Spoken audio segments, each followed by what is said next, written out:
তো বন্ধুরা দেখো, খুব সুন্দর আর একদম নরম হয়। এটা খেতে কিন্তু খুবই ভালো লাগে, এত নরম হয়। আর এটা লবণ দিয়ে তৈরি করা বন্ধুরা, চায়ের সঙ্গে খেতে খুব ভালো লাগবে। এই যে দেখো, রেসিপি বানাতে লাগবে 1 বাটি সুজি, নর্মাল একটু গরম জল বন্ধুরা, সুজিতে একটু গরম জল দিয়ে ভেজানো, গরম জল দিয়ে ভিজিয়ে নিয়েছি। আর ভিজে যে নরম হয়েছে, এবার একটা মিক্সচার গ্রাইন্ডারে দিয়ে আমি পেস্ট করে নিব। তো বন্ধুরা, মিক্সচারে দিয়ে আমি পেস্ট করে ঢেলে নিয়েছি। এইখানে স্বাদ অনুযায়ী একটু লবণ দিয়ে খুব ভালো করে একটু ফেটিয়ে নিতে হবে বন্ধুরা। সুজিটা তো আমি পেস্ট করে নিয়েছি, যত ভালো করে একটু ফাটানো হবে তত রেসিপিটা খুব ভালো হবে, খেতে দারুণ স্বাদ হয়। সাইডে সরে রাখবো।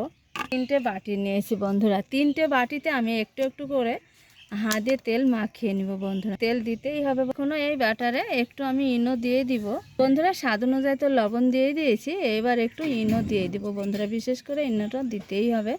দিয়ে খুব সুন্দর করে আবার একটু ঘুলিয়ে নেব।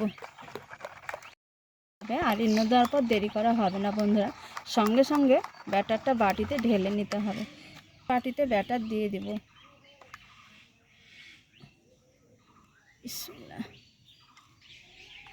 দেখো, একটা স্টিম দিয়েছি। এবার বাটিগুলো স্টিমের উপরে এইভাবে বসিয়ে দিব। এবার একটা ঢাকা দিয়ে খুব সুন্দর করে ভাপিয়ে নিয়েছি। এবার নামিয়ে ঠান্ডা করে তোমাদের দেখাচ্ছি। দেখো কতটা ফুলেছে বন্ধুরা। ভাপিয়ে নিয়েছি, এবার বাটি থেকে ঢেলে নিব। দেখো খুব সুন্দরভাবে ছেড়ে যাবে।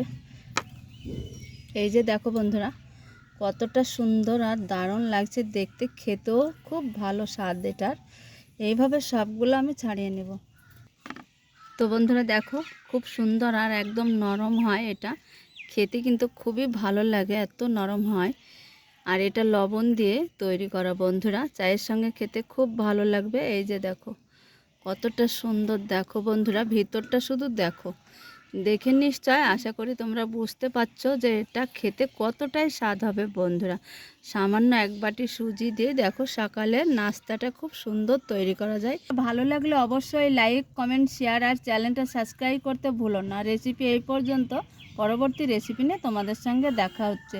যেখানেই থাকো ভালো থাকো, সুস্থ থাকো। তোমাদেরটা